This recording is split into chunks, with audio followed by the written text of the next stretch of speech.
primera carta de Juan, capítulo 2, comenzando en el versículo 12.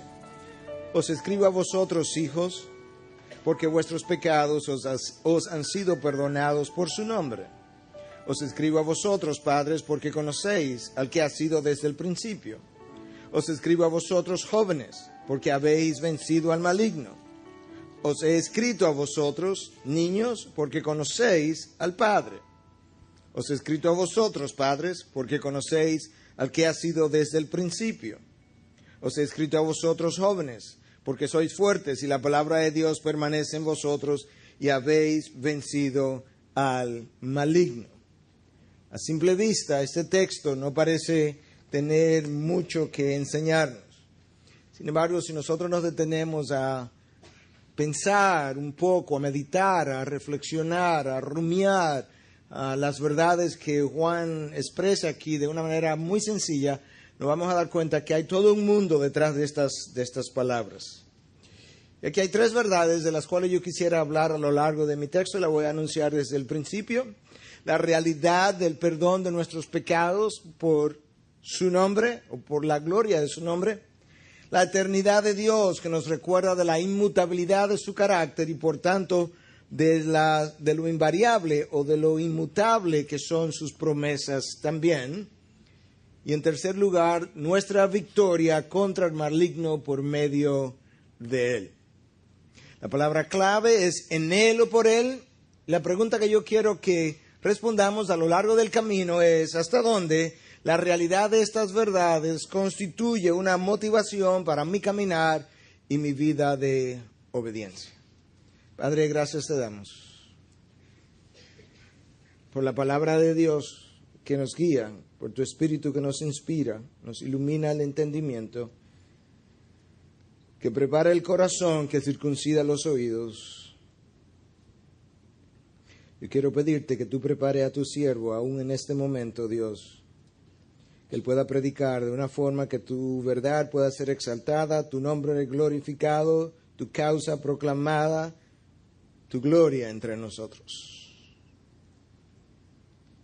Oh Dios, yo te voy a pedir que lo haga por amor a ti mismo, en el nombre de aquel que murió por nosotros. Amén, amén.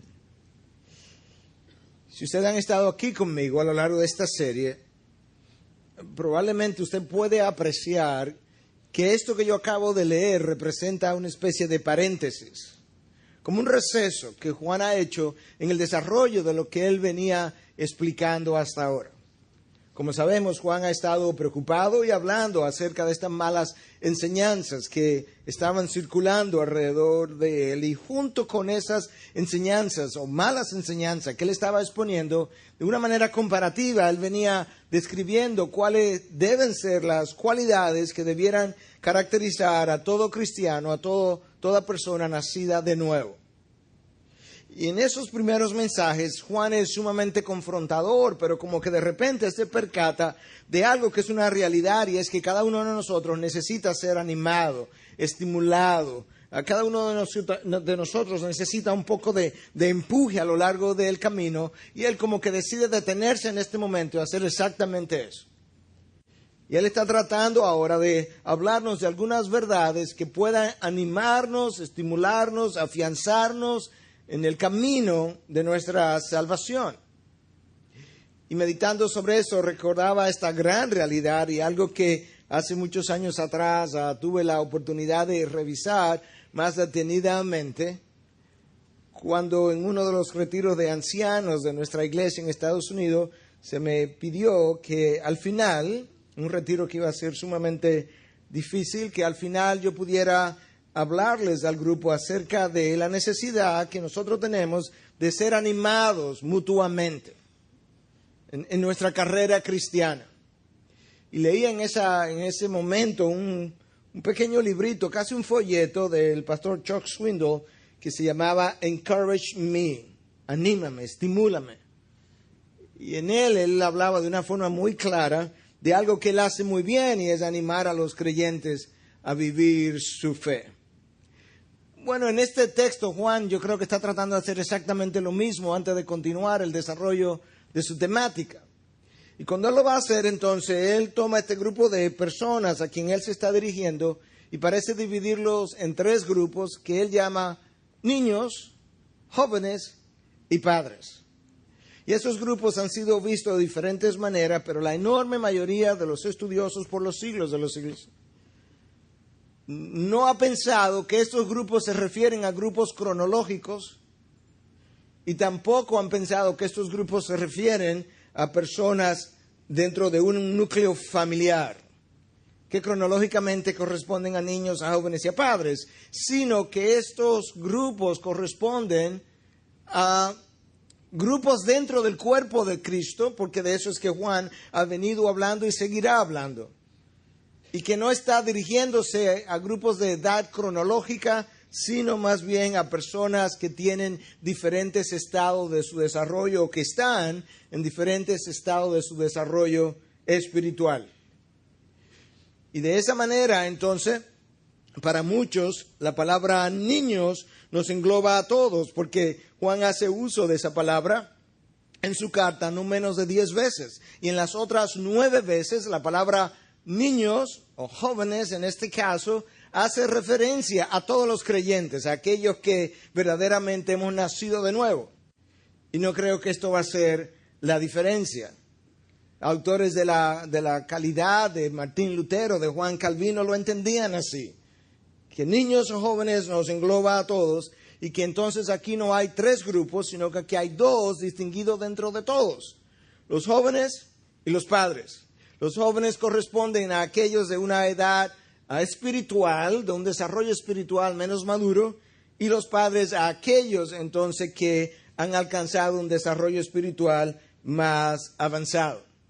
De tal manera que a lo largo del camino, cuando yo esté desarrollando mi texto y me refiera a los niños, nos estamos refiriendo a todos nosotros. Cuando hablemos de los jóvenes y de los padres, estamos hablando de 2 grupos diferentes, los padres los más maduros, los jóvenes aquellos de menos madurez espiritual, pero que tampoco son babies o bebés o infantes en la fe, sino que ya han tenido un caminar, un desarrollo, y es por eso que Juan dice que ellos están fuertes, vosotros sois fuertes, porque ya han desarrollado algo de esa fortaleza en su caminar con Cristo. Y habiendo dicho eso, entonces yo quisiera que comencemos a ver qué es lo que Juan le dice a unos y qué es lo que Juan le dice a otros.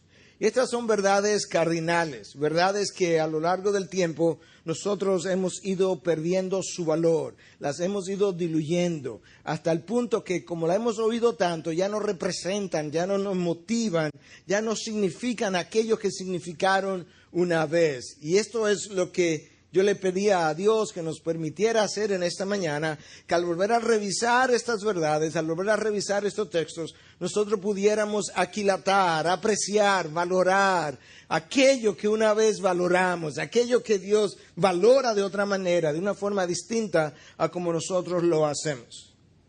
Y con eso en mente, entonces, el texto comienza de esta manera: a los niños, versículo 12, os escribo a vosotros, hijos, porque vuestros pecados os han sido perdonados por su nombre.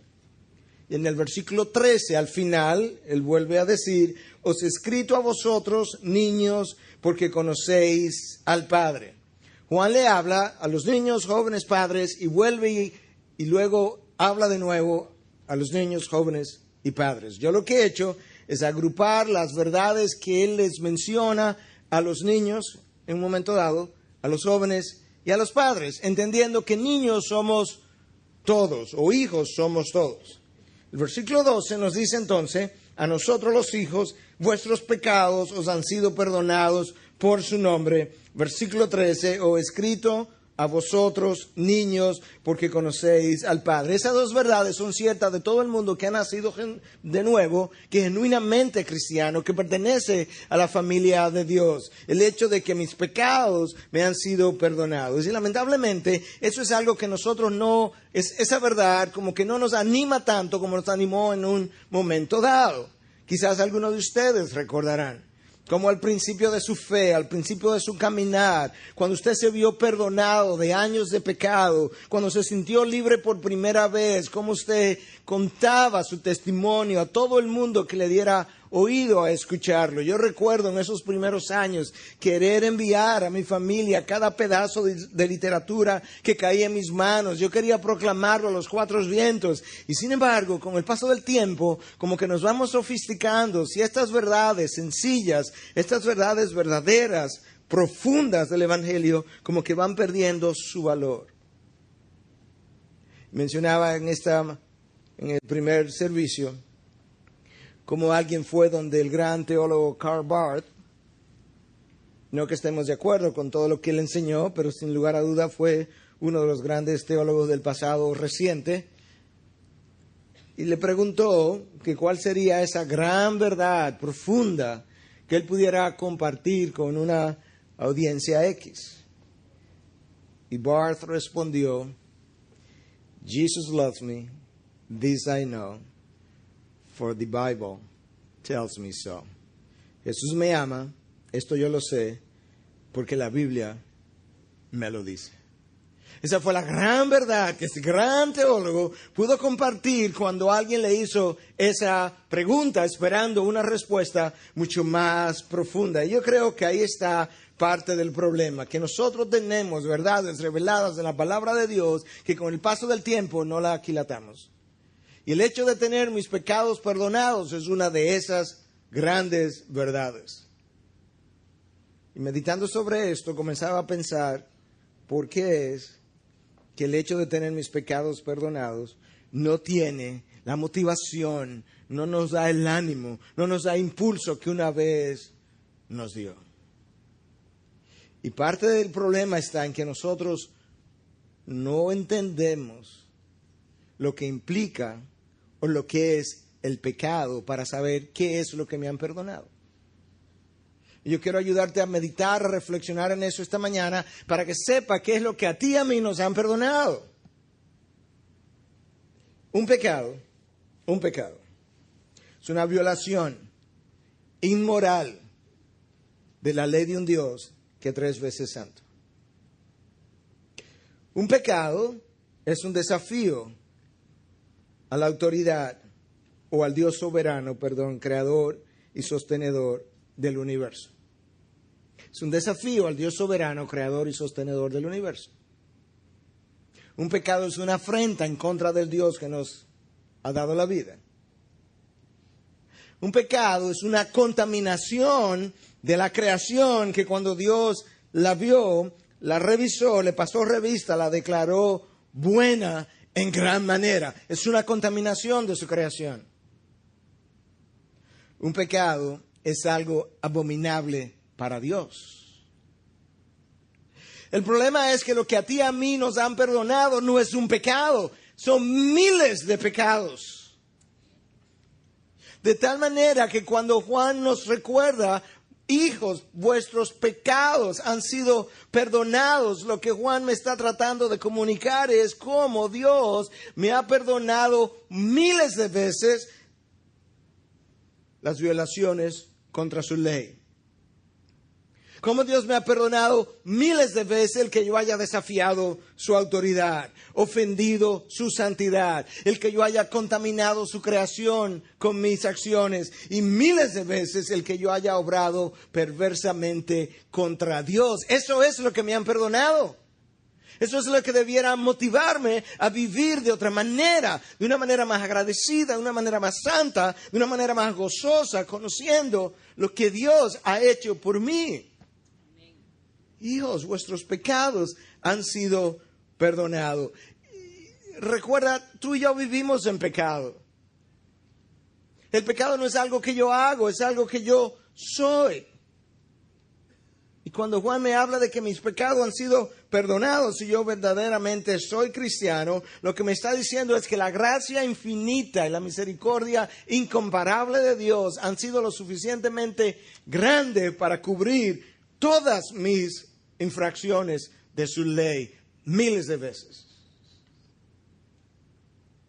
Dios trató de comunicarnos algo de ese sentir en el Antiguo Testamento.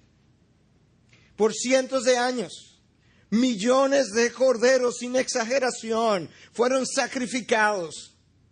y millones de ofrendas ofrecidas, y no fueron suficientes ni para perdonar los pecados del pecador, ni para calmar su conciencia, como una manera de Dios mostrarnos a nosotros lo monumental que es el pecado contra Dios. Millones de ofrendas, millones de corderos quedaron y fueron insuficientes para lograr lo que la sangre de Cristo derramada en la cruz pudo hacer de una vez y para siempre. Vuestros pecados, hijos, han sido perdonados. Algo que es abominable para Dios, algo que la palabra declara como abominable ante sus ojos, algo que Habacuc menciona que sus ojos son tan puros que no pueden ni siquiera verlo. Algo que cuando llegamos al Nuevo Testamento sigue siendo denunciado como algo abominable. Lucas 16:15, y Él les dijo: vosotros sois los que os justificáis a vosotros mismos ante los hombres, pero Dios conoce vuestros corazones, porque lo que entre los hombres es de alta estima, escúchame, porque lo que entre los hombres es de alta estima, abominable es delante de Dios. La versión ESV de la Biblia tiene un comentario a este versículo. Y dice que abominable es todo aquello que es hecho de una manera que no glorifica a Dios. Esa es la razón por la que Pablo nos recuerda en 1 Corintios 10:31, ya sea que coma o beba, hacedlo todo para la gloria de Dios. Y cada vez que nosotros hemos hecho algo tan simple, tan insignificante como comer o beber, y no lo hemos hecho para la gloria de Dios, ha sido abominable a sus ojos. Esa es la mala noticia, pero escucha, Juan no me está hablando de la mala noticia ahora. Juan me está dando la buena noticia, y es que mis pecados han sido perdonados. Que aquel que fue a la cruz fue hecho como abominable por mis pecados. Que aquel que abomina el pecado fue hecho como abominable para que yo pudiera ser limpio de pecado. ¿Tú entiendes lo que Juan está tratando de comunicarnos? ¿Tú entiendes de qué manera Juan está tratando de animarme? La palabra de Dios, de hecho, declara eso.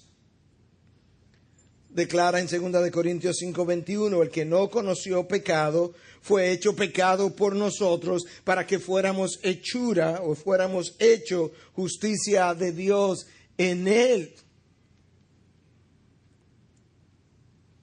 Aquel que no conoció pecado fue hecho pecado. Pero recuerda que el pecado es una abominación para Dios. Aquel que era puro para no ver el pecado fue hecho como abominable ante los ojos de Dios para el perdón de mis pecados. Esa es la buena noticia, eso es lo que Juan está tratando de proclamar. Yo no creo que eso es una verdad que podamos pasar por alto de una manera tan ligera, tan somera, sin detenernos a contemplarla, a rumiarla, y sin nosotros experimentar un gozo extraordinario de conocer que Dios ha perdonado mis pecados, hermanos. ¿Y cómo lo hizo? Por amor a su nombre. El texto en español simplemente dice por su nombre. El texto en inglés dice for his name's sake. Por amor a su nombre. Por amor a sí mismo. Por su gracia. Por su misericordia. Por sus méritos. Por lo que él hizo. Por la gloria de su nombre. Por eso es que la canción que canta y dice por la historia del Calvario es una de mis canciones preferida por la simpleza de sus letras, por la historia del Calvario, por tu vida, por tu muerte. No es simplemente por tu muerte, por tu vida, donde llenaste los méritos, acumulaste los méritos en mi favor, por tu muerte, pero no solamente por tu muerte, porque sin derramamiento de sangre no hay perdón de pecado. Es por tu vida, es por tu muerte, por la sangre en la cruz, por tu amor inexplicable te alabaré. Hace 2 sábados atrás, en la sección del curso 7 Pilares, alguien preguntaba, Pastor, ¿y por qué un Dios que conocía que Adán iba a caer lo creó? Y de no, hay una pregunta antes que eso. Mucho antes que eso, que tendríamos que responder. Porque un Dios perfecto, infinito, contento en sí mismo, satisfecho en el amor que tenía por el Hijo y el Hijo por Él, satisfecho en la Trinidad, Padre, Hijo y Espíritu Santo. Un Dios que no ha ganado nada después de haber creado, porque ese Dios creó, punto. Y decía, la respuesta es que Dios es amor y el amor da por tal manera, tanto amó Dios al mundo que dio a su Hijo unigénito, que Dios quiso compartir lo que Él era, lo que Él tenía con criaturas, porque el amor da. Y aún sabiendo que esas personas caerían y que necesitaban ser redimidas, y aún conociendo que su Hijo tendría que ser crucificado un día, las creó porque Él entendió en su amor infinito, en su amor inexplicable, que valía la pena todavía crear para redimirlos, para que pudieran compartir por el resto de la eternidad lo que Él es. Vía el perdón de sus pecados. ¿Tú entiendes lo que Juan está tratando de ayudarnos a recordar? La segunda cosa que Juan le dice al grupo que él denomina niños, todos nosotros. Os he escrito a vosotros, niños, porque conocéis al Padre. Eso es otra verdad que así conocemos al Padre. Que no significa mucho para muchos de nosotros ahora, pero no es poca cosa conocer al Padre, porque conocer al Padre implica que ahora yo soy su hijo, y eso no es poca cosa. No es poca cosa haber pasado de bastardo a hijo legítimo de Dios. Eso no es poca cosa. De condenado a libre, de hijos de la ira a hijos del perdón, de hijos de Satanás a hijos de Dios. Eso no es poca cosa, ni una pequeña verdad. Vosotros conocéis al Padre porque ahora sois hijos.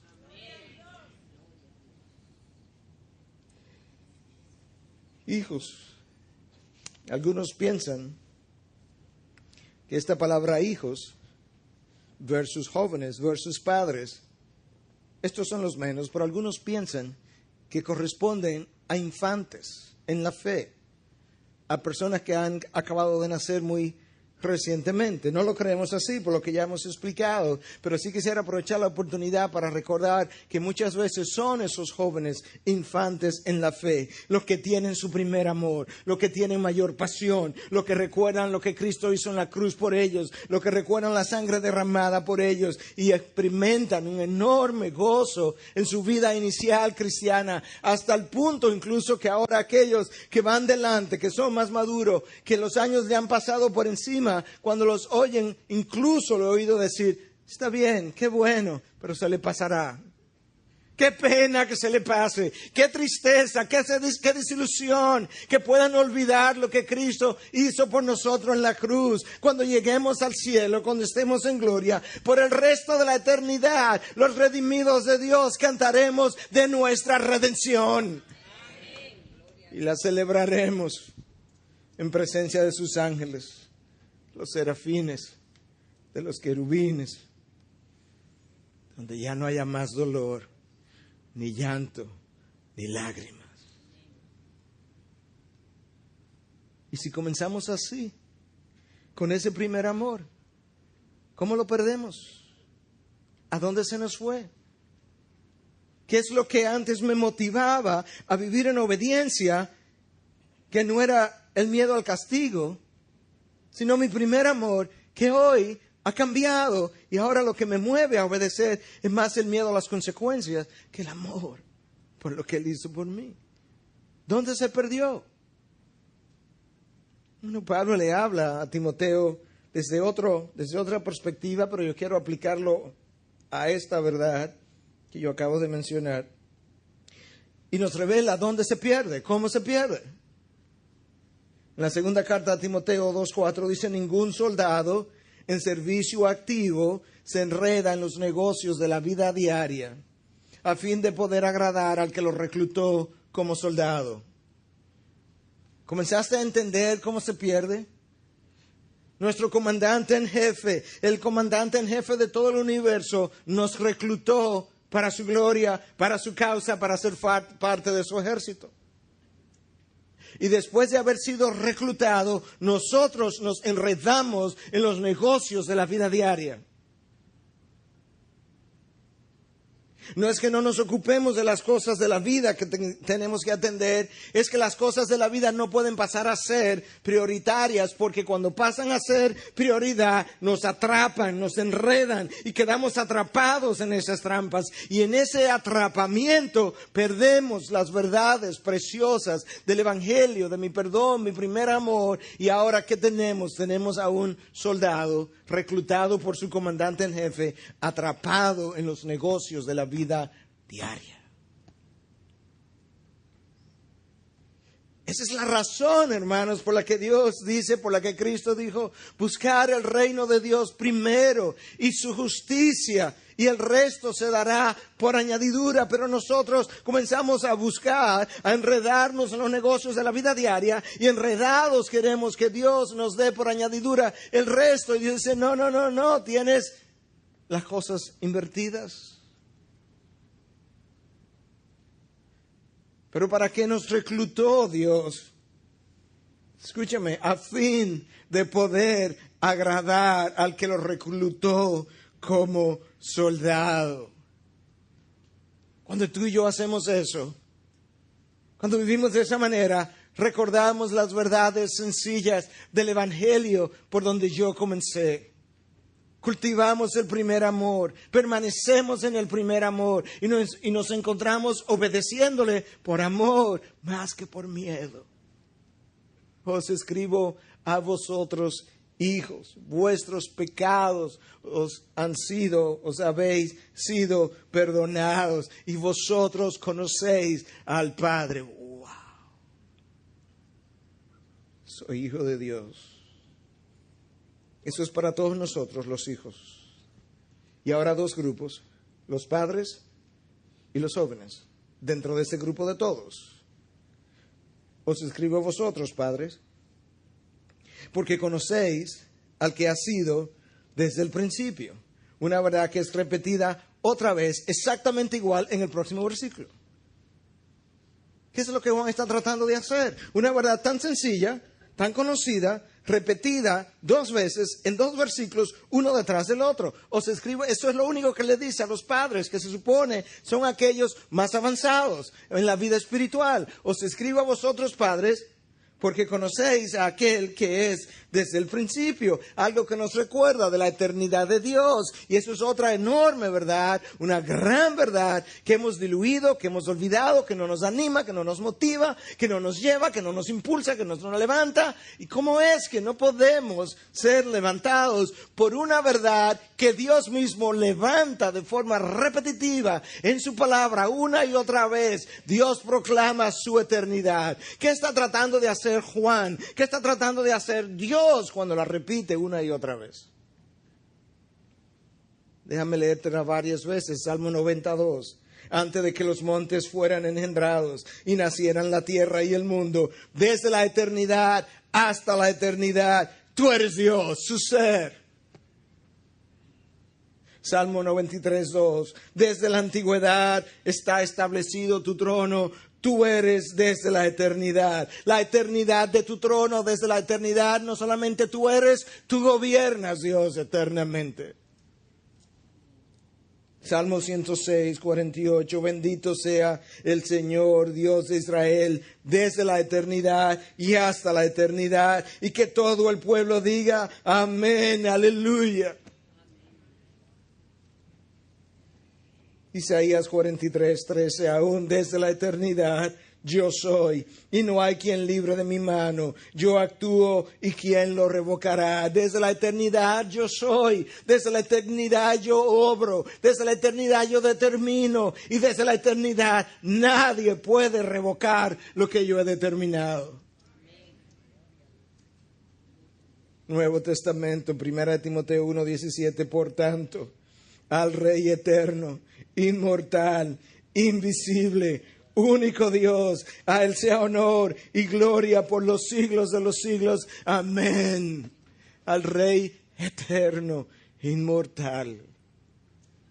Finalmente, 1 Timoteo 6:16, el único que tiene inmortalidad y habita en luz inaccesible, a quien ningún hombre ha visto ni puede ver, a Él sea la honra y el dominio eterno. Amén. La exclusividad de su eternidad, la exclusividad de su trono eterno, el gobierno que no se ha apartado desde la eternidad hasta la eternidad de sus manos. Juan proclama la eternidad de Dios. Ustedes conocéis, Padre, aquel quien ha sido desde el principio. La eternidad de Dios nos recuerda la inmutabilidad de su carácter. Y de la misma manera que su carácter es inmutable, así son sus promesas, que son todas un sí y un amén en Cristo.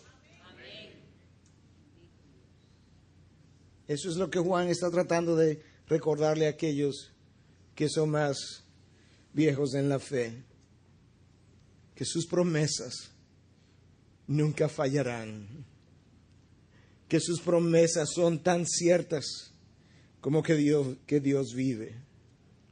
Sus promesas son tan verdaderas como que Cristo resucitó de entre los muertos.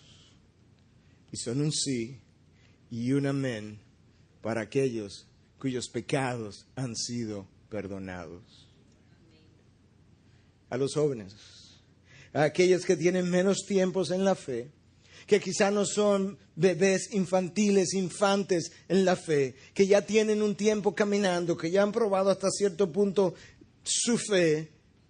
Él escribe y les dice, versículo 13, segunda parte, os he escrito a vosotros jóvenes, porque sois fuertes y la palabra de Dios permanece en vosotros y habéis vencido al maligno. Algo que él vuelve y repite en el versículo 14. Vosotros habéis vencido al maligno. No lo venceréis, no quizás vencerá. Vosotros lo habéis vencido.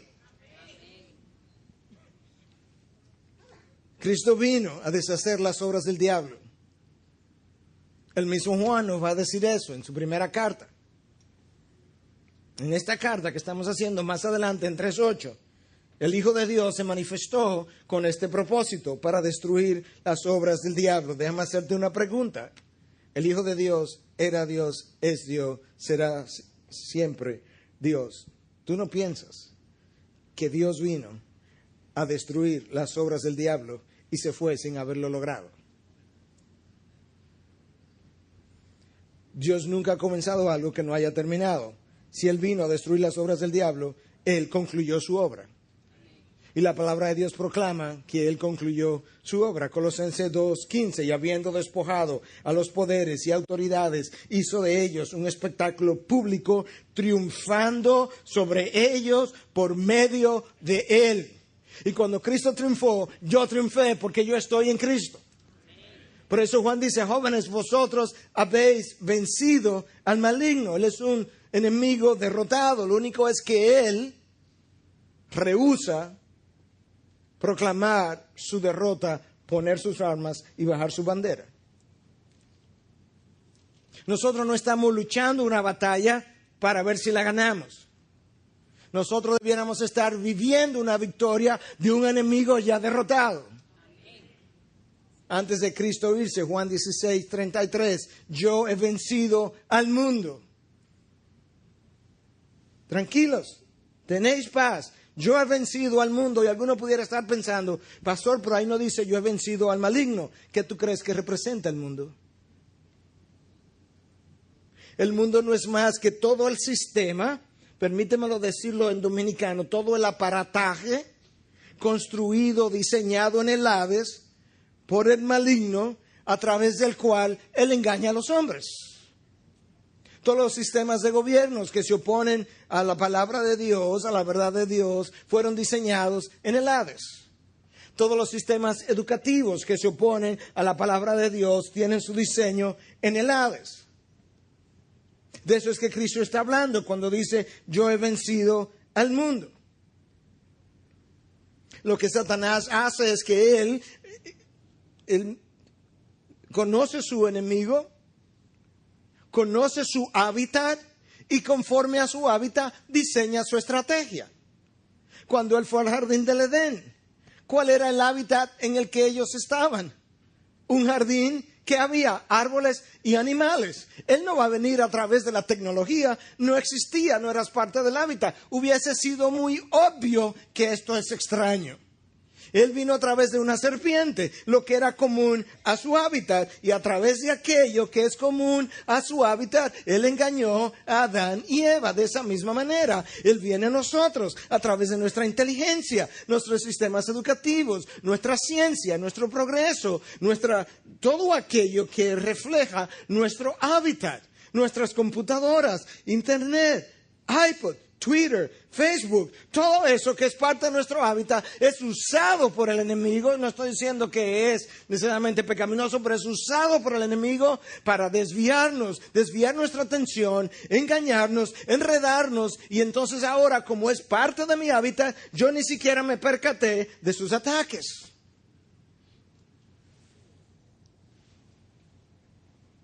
Cuando Cristo dijo, yo he vencido al mundo, Él está hablando, yo he vencido el sistema entero construido por Satanás que estuvo en contra de mi vida, que trató de hacerme tropezar, que trató de hacerme caer. Esa es nuestra lucha. Mi peor enemigo lo llevo dentro. Por eso cantamos, líbrame de mí. Soy yo. No podemos hacer como aquel señor, es una historia verídica, en Estados Unidos, tenía más de 400, 500 libras y demandó a la cadena de restaurante McDonald's porque sus hamburguesas lo hicieron engordar. Llegó a la corte el caso. Sí, las hamburguesas te hicieron engordar, pero fue tu carne que deseó su carne. Satanás nos presenta las ofertas, pero es mi carne que la compra. Es mi carne que las desea. Mi peor enemigo lo llevo dentro. Satanás es solamente un presentador de ofertas a individuos que tienen deseos. Pastor, pero ¿y aquel pasaje de Efesios que dice que nuestra lucha no es contra carne ni sangre, que es contra principados y potestades? ¿Qué tú crees que representa el mundo y todo su sistema construido? Déjame llevártelo más allá. Adán y Eva. Cuando Adán cae, Adán culpa a Eva, pero Eva no era su problema. Su problema era la serpiente que engañó a Eva. Es contra principados y potestades que usan a seres humanos y hacen caer a otros. Cuando Cristo estaba siendo tentado para que no llegara a la cruz, su problema no era Pedro, sino Satanás que estaba usando a Pedro. Apártate de mí, Satanás. Nuestra lucha es contra principados y potestades. Eva no quería destruir a Adán. Pedro no quería destruir a Cristo, pero estaba siendo usado por él, por el enemigo. Cuando Israel tiene una plaga de 70,000 muertos y David fue el culpable, al fin de cuentas David no era su problema, no era el problema de Israel. David no quería destruir a su propia gente, sino que se dejó engañar por el enemigo. Nuestras luchas contra sarna y contra principados y potestades que usan individuos a través de los cuales Él nos hace tropezar. Y tú lo ves a lo largo de la historia bíblica. Y de todo un sistema y de todo un aparataje que Él ha montado en el mundo, conforme a nuestro hábitat, y que luce tan normal y común que yo jamás pienso que me está sirviendo de distracción y de pecado y de trampa en el camino. Ahora notemos que cuando Juan le habla a los jóvenes en el versículo 14 y les recuerda, vosotros habéis vencido al mundo, no lo venceré, al maligno está vencido. Él le dice, soy fuertes y la palabra de Dios permanece y habéis vencido al maligno. Nota la relación que él establece entre ser fuerte, la palabra de Dios que permanece y el haber vencido al maligno. Tú no puedes vencer al maligno fuera de la palabra. Tú no puedes vencer al maligno si no aplicas la palabra. Tú no puedes vencer al maligno si no consumes la palabra. Tú no lo puedes vencer si no aplicas la palabra. De hecho, el salmista lo dice en el Salmo 119:9. ¿Cómo puede el joven guardar puro su camino? Guardando tu palabra. ¿Cómo puede hacerlo? De una sola manera, guardando tu palabra. Esa es la razón por la que personas que consumen su palabra se deleitan en Dios. Personas que ignoran su palabra terminan deleitándose en el mundo y por eso caen.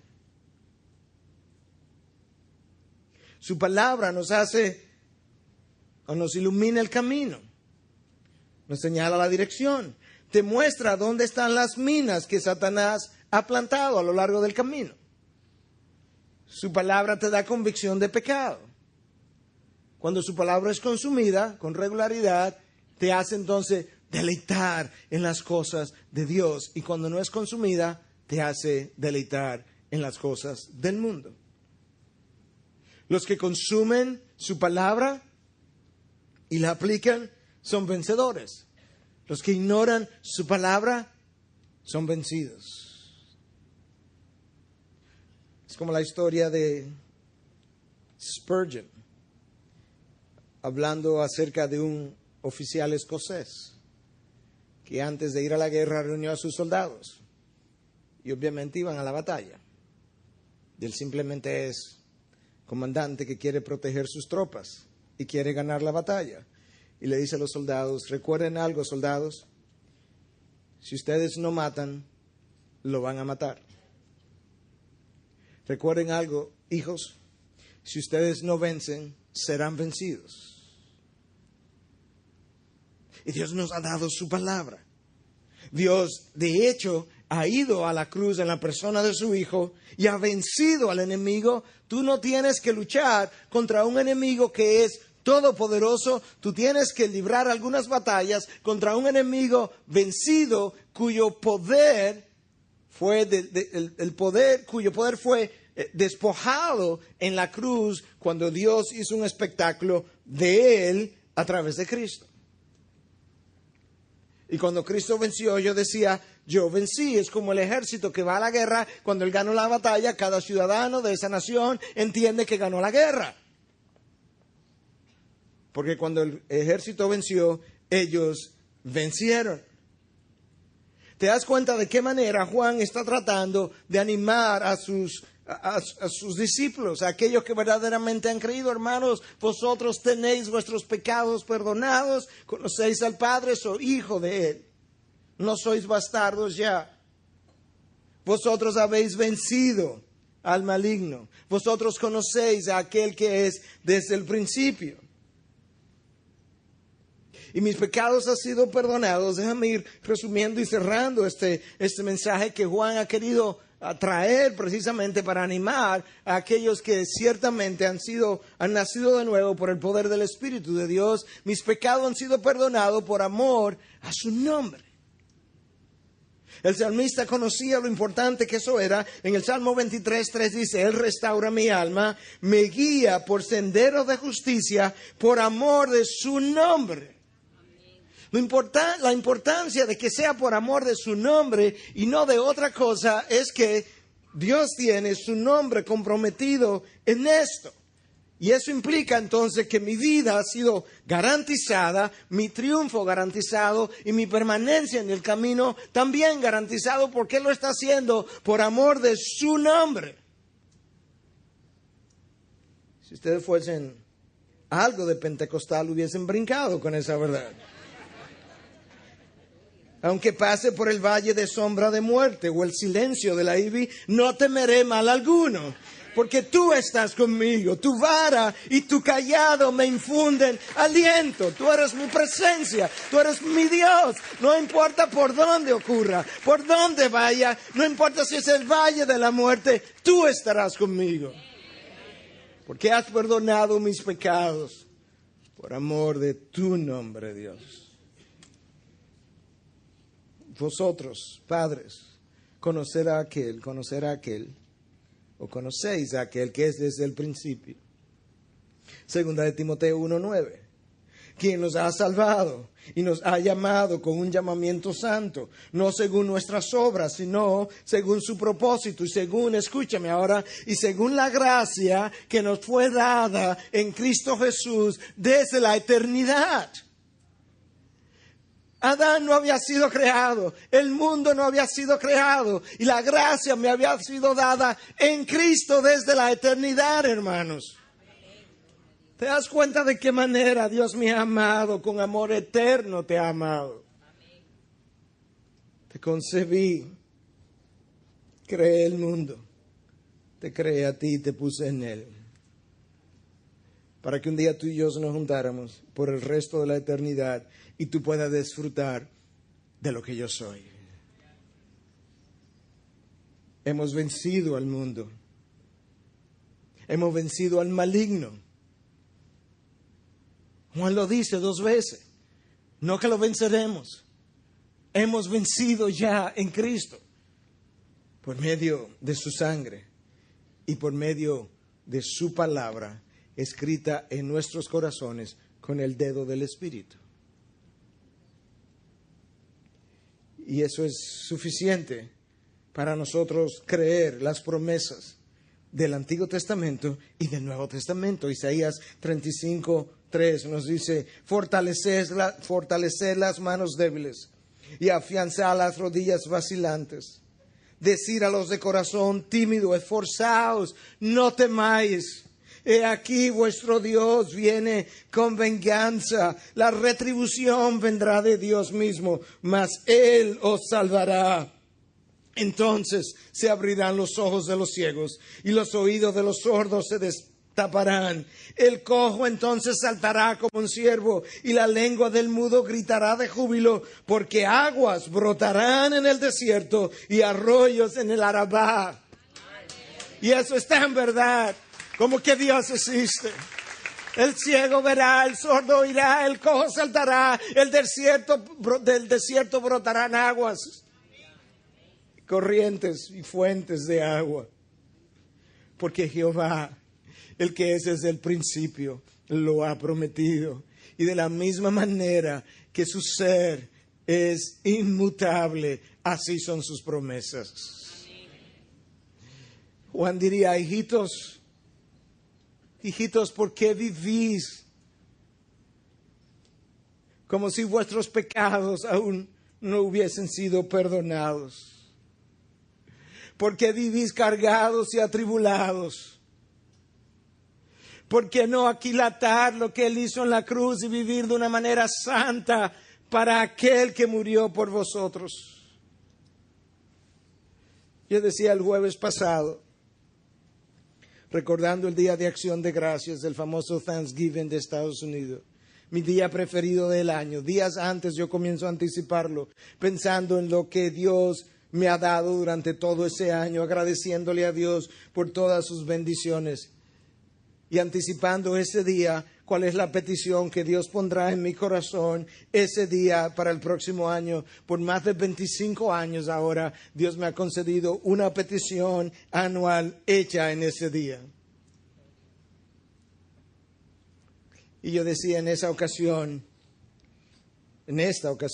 algo que he dicho por años ahora: no tengo lamentos.